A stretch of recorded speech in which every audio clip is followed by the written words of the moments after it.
निवडणुकीपूर्वी 24 रुपये, आता 12 रुपये. सरकार उपकार करते का? रोहित पवारांचा देवेंद्र फडणवीसांवर घणाघात. लासलगावात कांदा उत्पादक शेतकऱ्यांचा एल्गार.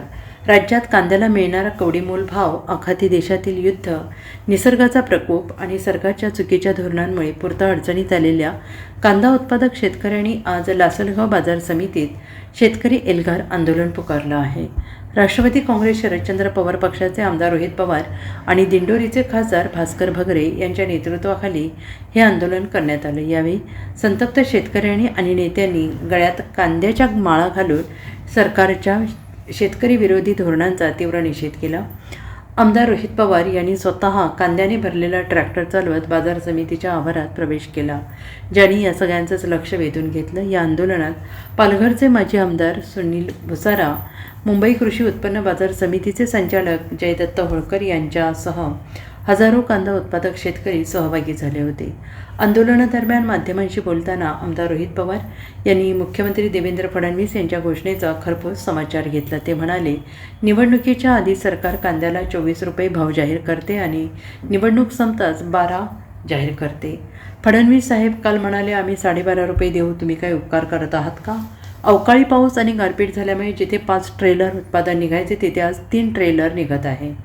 शेतकऱ्यांचा उत्पादन खर्च प्रति किलो 18 रुपये होत असताना माल 2 ते 3 रुपयांनी विकला जातो आहे. शेतकऱ्यांना न्याय मिळण्यासाठी कांद्याला 22 ते 24 रुपये प्रति किलो दर मिळायलाच हवा, अशी मागणी त्यांनी लावून धरली आहे. सहज काय म्हणतात, पेट्रोल घालू नका, गाडीत फिरू नका, डिझेल करू नका, सोनं घेऊ नका. अहो, जबाबदारी तुमची आहे.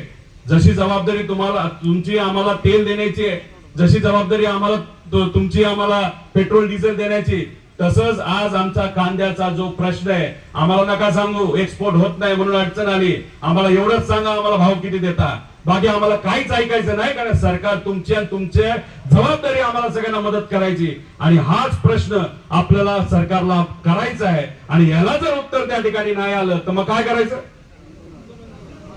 अरे 4-5 लोक बोलून होत नसतं. तुम्हाला सांगतो, इलेक्शन नाहीये आणि हे आम्ही राजकारणासाठी करत नाही. पवार साहेबांनी काल मला विचारलं, या खासदाराला सुद्धा विचारलं, काय परिस्थिती, कशी परिस्थिती. त्यांनाही माहित होतं. आम्ही त्यांना सांगितलं अतिशय वाईट परिस्थिती आहे, परवडत नाही. पण मग तुम्ही जेव्हा आंदोलन कराल तेव्हा काय म्हणून कराल? आम्ही तर फक्त जाणार आहे. शेतकरी आले तर आंदोलन, शेतकरी नाही आले तर आम्ही चर्चा करणार. तरी सुद्धा तुम्ही एवढ्या मोठ्या संख्येने तिथे आलात. आता इलेक्शन नसताना सुद्धा जर आपण सर्वजण तुमच्यासाठी रस्त्यावर उतरायला तयार आहे, तर मग 26 तारखेला सकाळी 9 वाजता तोपर्यंत जर सरकारने तुमच्या बाबतीत योग्य असा निर्णय घेतला नाही तर काय करायचं? करायचं का नाही करायचं? सरकार आपलं ऐकणार नाही. जोपर्यंत तुम्ही रस्त्यावर उतरणार नाही तोपर्यंत तुम्हाला भाव मिळणार नाही, आणि जोपर्यंत तुम्हाला भाव मिळणार नाही तोपर्यंत तुमचं घर चालणार नाही. जर तुम्ही शांत बसला तर सरकार तुमच्याकडे दुर्लक्ष करणार.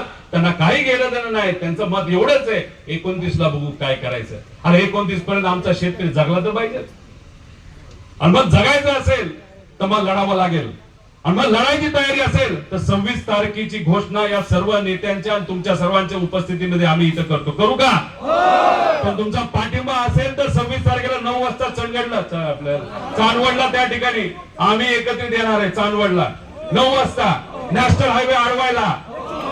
नक्की का? हात वर करून जोरात सांगा नक्की. Bureau report, SPN Marathi, Sangli.